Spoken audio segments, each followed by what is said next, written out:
Um problema gravíssimo de empresas e sócios dessas empresas que está até gerando repercussão criminal no estado de São Paulo sobre ICMS. Tá? Então eu já vou passar um breve resumo para vocês do tópico principal que a gente vai estar conversando aqui nesse vídeo. Tá? O que está acontecendo? Existem inúmeros autos de infração e imposição de multa no estado de São Paulo, tá? Que a Cefaz São Paulo ela está confeccionando e determinando para as empresas no âmbito tributário, tá? Para estar efetuando pagamento de ICMS em responsabilidade solidária quando ela contrata algum serviço ou faz algum tipo de negócio com fornecedores, tá? E a Cefaz está declarando inidônea, tá? Existem inúmeros casos nesse sentido. Eu vou passar o detalhe desse caso para vocês. Inclusive, está gerando responsabilidade criminal dos sócios dessas empresas, tá? Então, realmente isso está sendo um problema gravíssimo. Existem inúmeros casos e eu vou passar o detalhe para vocês como que pode ser resolvido esse problema, se existe possibilidade ou não, tanto na parte tributária, administrativa e judicial, como na parte criminal também, tá? Dos inquéritos policiais que estão acontecendo, tá? Então, o que está acontecendo em específico? As empresas elas contratam prestadores de serviço e fornecedores ou fazem negócio com fornecedores. Em teoria, esses prestadores de serviço e esses fornecedores, na época, eles estão totalmente idôneos pela Secretaria de Fazenda. Um tempo depois que houve essa prestação de serviço, houve emissão de nota fiscal, houve a negociação de produtos com os fornecedores, um tempo depois, simplesmente, os empresários que fizeram essa contratação e as empresas, por consequência, elas recebem a notificação da Cefaz do auto de imposição de multa. A Cefaz dá um determinado prazo para a empresa pagar em responsabilidade solidária, sob pena de arcar com multas maiores e ainda com responsabilidade criminal. Então, diversos empresários, diversas empresas realmente estão sofrendo isso, tá? E estão recebendo com essa questão com uma certa insegurança jurídica, tá bom? E é até uma surpresa para eles, porque em teoria eles entenderam que fizeram tudo de forma correta, tá bom? O que acontece? Existem dentro desses inúmeros casos, existem vários casos que as empresas e por consequência os sócios das empresas, eles executaram o trabalho totalmente de forma correta, mas mesmo assim estão com esse tipo de problema, tá bom? Então esse é o detalhe que eu vou passar para vocês aqui, como que pode ser resolvido e se existe possibilidade de ser resolvido, tá bom? Um detalhe importante que eu vou passar inicialmente para vocês é que é o seguinte, eu estou fazendo esse vídeo, eu estou tentando fazer ele da forma mais didática possível, eu até coloquei aqui tópicos na tela do meu computador para ir passando para vocês e simplificar a informação, porque o intuito é apresentar para as empresas, para os sócios das empresas ou até para a área fiscal da empresa essa informação que provavelmente grande parte das pessoas, grande parte dos profissionais e dos empresários ainda não tem essa informação, tá? Para vocês que são meus colegas de profissão, vocês advogadas, vocês advogados, tá? Eu vou passar a informação aqui no vídeo, lógico que eu vou passar as informações, mas de forma genérica, do STJ, do TIT, que é do Tribunal de Impostos e Taxas, tá? Há alguma questão de jurisprudência, mas só que eu vou simplificar ao máximo, que justamente é para essas pessoas que não são da área jurídica entenderem, tá? Então, para vocês que são meus colegas de profissão, eu posso montar um artigo e passar bem a parte técnica, a parte jurídica mesmo nesse artigo, justamente para compartilhar esse conhecimento com vocês, tá? Então, já vou te passar essa informação de antemão para vocês, tá bom? Então, e outro tópico também importante que eu vou passar para vocês. Se é a primeira vez que você está assistindo o vídeo aqui no meu canal, ainda não me conhece, eu sou o Ricardo, eu sou advogado, tá? E eu falo de vários temas jurídicos nas minhas mídias sociais. Não sei se você está assistindo aqui no canal do YouTube, ou se você está no LinkedIn, no Instagram, no Facebook, enfim. Na mídia social que você estiver assistindo esse vídeo, se for a primeira vez que você está me assistindo, já é um prazer conhecer você e desde já eu te convido a estar me acompanhando nas minhas mídias. Tá? Que seja se inscrevendo no meu canal do YouTube, que seja me seguindo no Instagram, enfim, a mídia que você estiver assistindo, tá bom? Então, já vamos continuar aqui nos detalhes, até para o vídeo não ficar muito longo e vocês entenderem essa questão, tá? Vamos lá nos pontos. O que acontece? A empresa, ou um tópico super importante, tá? Vamos numa ordem cronológica. A empresa contratou o prestador de serviço, tá? Ou fez uma negociação com o fornecedor, tá? A princípio, já esse é o primeiro tópico super importante. Fez a contratação, houve emissão de notas fiscais, vamos, dependendo de um certo tempo, 3, 4, 5 anos depois, ela recebe essa notificação da Cefaz com esse auto de imposição de multa por responsabilidade solidária por uma negociação que aconteceu retroativa em data passada e ela tem um determinado prazo para pagar, certo? Então como que ela vai fazer a defesa? E será que a empresa tem condições e por consequência pode ter também um inquérito policial em andamento com responsabilidade criminal de crime contra a ordem tributária para o sócio proprietário da empresa, tá? A empresa, ela tem que arcar com tudo isso, tem que fazer um acordo de efetuar o pagamento com multa, tá? A parte do inquérito policial só vai ser encerrada após esse pagamento. O que acontece? Qual que é o tópico super importante que a gente está vendo acontecer justamente nisso?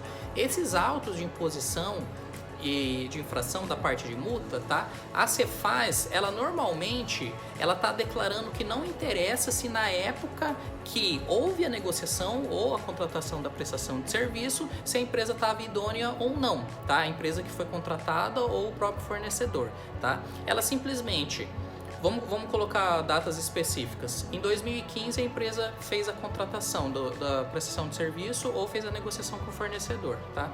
Houve a contratação, tá? Em sequência, houve a emissão de notas fiscais, realmente existiu o negócio, tá? Eu estou falando desse tipo de caso, realmente existiu o negócio. E tempos depois, 2, 3 anos depois, ela recebe esse auto de infração e imposição de multa, tá bom?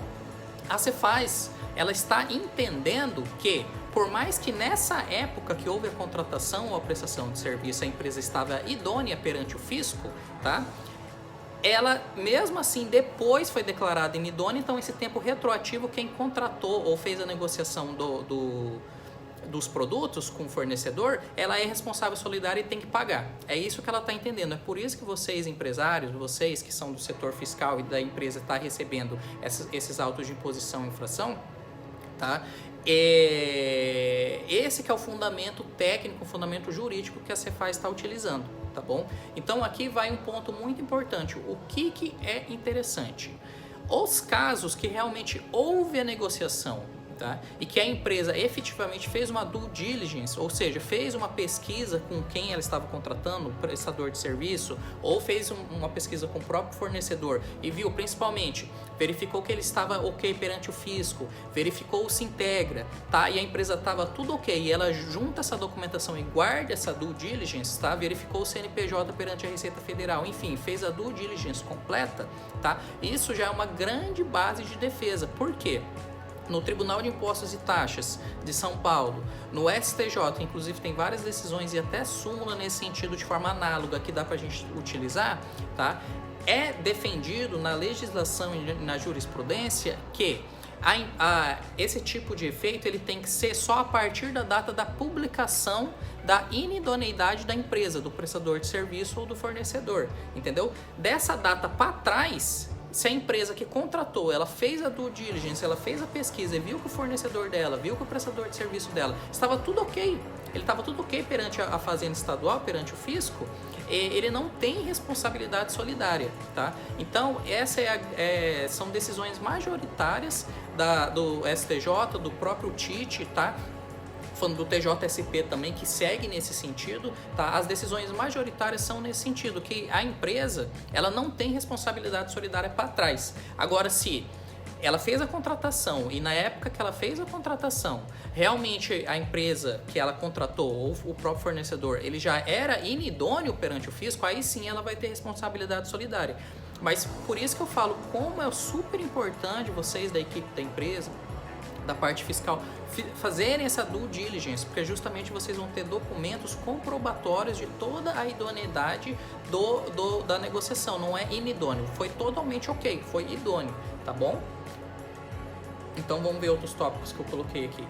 A parte dos reflexos criminais, por consequência, vai estar correndo, normalmente a ordem cronológica é o seguinte: vai ter esse auto de infração e imposição de multa via administrativa, tá bom? Ao mesmo tempo que teve esse auto de infração, a empresa vai receber a notificação, ela pode fazer a defesa administrativa via EPAT, que é o processo administrativo eletrônico do Estado de São Paulo, tá? Via administrativa mesmo, tem uma segunda fase, que é a fase recursal, se na primeira instância administrativa a empresa continuou sendo declarada culpada, tá? Tem a segunda fase, que é o TIT, o Tribunal de Impostos e Taxas, e ao mesmo tempo isso é uma opção, ela pode fazer a defesa administrativa, se eventualmente ela no estado de São Paulo, como essa parte administrativa é super interessante a gente trabalhar, eu recomendo fazer inicialmente as defesas administrativas, até porque nessa época vai estar com a suspensão da cobrança, certo? Porque vai ser gerado, esse tema, ele por consequência ao final ele é gerado uma CDA, uma certidão de dívida ativa,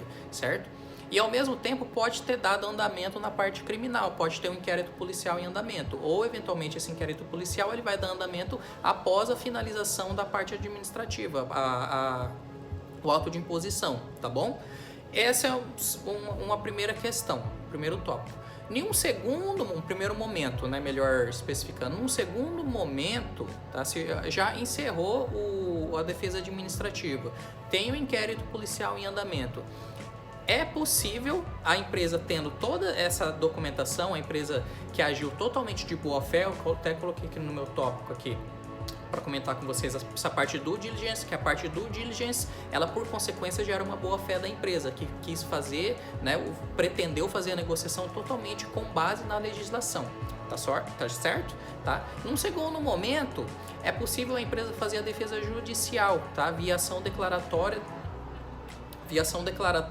de débito fiscal acumulado com pedido de tutela de urgência, tá? Esse pedido de tutela de urgência que é o seguinte, como já encerrou a fase administrativa e foi gerado a CDA, tá? A certidão de dívida ativa, a empresa vai estar com uma certidão positiva perante a Cefaz, certo? Então é solicitado um pedido de tutela de urgência para conseguir uma liminar para suspender essa cobrança e ao mesmo tempo passar essa informação no inquérito policial que esteja em andamento, tá? O inquérito policial que vai estar investigando um eventual crime contra a ordem tributária do sócio da empresa, tá bom? Então essa é a via adequada. Olha um tópico que eu coloquei aqui importante, tá? Essa questão que se a gente pensar de forma lógica, não tem lógica, porque vocês verificam.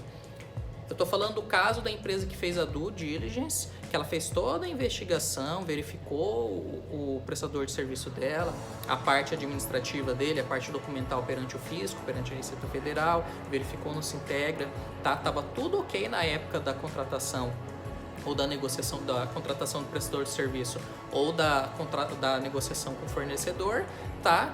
E um tempo depois houve o negócio em si, houve emissão de nota fiscal e um tempo depois o fisco declara essa empresa inidônea e quer cobrar essa empresa que a gente está comentando que fez a contratação, tá certo? Como responsabilidade solidária. Porém, fica claro na legislação, na doutrina jurídica que o detentor de poder de polícia, quem que é? O fisco, a Secretaria de Fazenda. Então, ele que é o órgão responsável por estar fazendo essa fiscalização completa, certo? Fica antijurídico a empresa que está fazendo a contratação do prestador de serviço do fornecedor querer invadir a documentação sigilosa, a documentação interna que ela não tem acesso dessa empresa que ela está contratando do fornecedor que ela está fazendo a negociação de produtos, tá certo? Então, quem tem esse poder de polícia, quem consegue fazer uma investigação mais ampla, até via as notificações, fazer análise direto nas empresas para verificar a idoneidade ou inidoneidade dela, é o fisco estadual, tá bom? Então esse é um tópico super importante que eu coloquei aqui, o poder de polícia do fisco, que é do fisco, não é das empresas que estão contratando os prestadores, os fornecedores de serviço, tá joia? Então, pessoal, esses são os tópicos principais que eu queria comentar aqui para vocês. Esse vídeo, relembrando, o público-alvo é você que é o sócio empresário da empresa, vocês que trabalham na equipe fiscal da empresa, para vocês terem esse conhecimento de como fazer a defesa, como se programar se eventualmente vocês também estão com esse tipo de problema, tá bom? Vocês que são meus amigos da parte jurídica, vocês que são advogados, tá? Isso que eu estou comentando, eu posso montar um artigo e colocar a própria parte de jurisprudência, as decisões específicas, a legislação específica, a súmula que eu comentei do STJ, que dá para trabalhar de forma análoga, tá? As decisões do TIT, diversas tutelas de urgências deferidas, tá? No TJ São Paulo, tá bom? Então esse é o recado que eu queria passar para vocês. O vídeo, querendo ou não, já ficou um pouquinho longo. Eu procuro sempre tentar simplificar ao máximo, né? Não trabalhar tanto com juridiquês, senão não adianta, eu vou acabar não conseguindo passar a informação para vocês. Tá bom, pessoal? Então fica aí a informação, é o que eu sempre falo. Conhecimento é poder, tá? Procurem se preparar ao máximo, porque isso que a gente sempre comenta, essa parte de direito tributário, ela influencia diretamente a parte financeira da empresa. A gente sabe como que as alíquotas, enfim, como que tem essa repercussão financeira para a empresa da parte tributária. E ICMS é um tema muito divergente, tá? E é um valor que impacta muito na parte financeira da empresa, tá bom? E com certeza eu creio que muitos profissionais, muitos sócios de empresas, sócios proprietários não têm esse conhecimento e acaba que não consegue, por consequência, fazer seu planejamento por completo da parte financeira da empresa, que está tendo esse tipo de problema. E os valores aqui são altos, tá? Porque não é somente o próprio ICMS que é cobrado, tá? É o ICMS cobrado com juros e atualização monetária, que isso ainda é outro tópico que pode servir como tema de outro vídeo, e ainda com a multa, tá? Então pesado, realmente são valores pesados, e se a empresa ela executou tudo de acordo com a legislação, com certeza ela tem o direito de fazer a defesa dela. E é isso que eu quis passar no vídeo aqui para vocês, como fazer essa defesa, se vocês vão ter probabilidade de conseguir o êxito, né, na demanda, seja administrativa, seja judicial, tá? Ou não, tá bom? Então, tá o recado aí, pessoal. Repetindo, qualquer dúvida que vocês tiverem, pode deixar alguma pergunta em qualquer mídia social que você esteja assistindo, tá? Pode deixar a pergunta que eu respondo para vocês, até pode gerar tema de outro vídeo, tá bom? Compartilhe o vídeo, começa a seguir nas minhas mídias sociais, seja YouTube, LinkedIn, Instagram, tá? O Facebook, para vocês sempre estarem com essas informações, porque o que eu sempre busco aqui é passar para vocês conhecimento, compartilhar conhecimento, tá bom? Um abraço e até os próximos vídeos.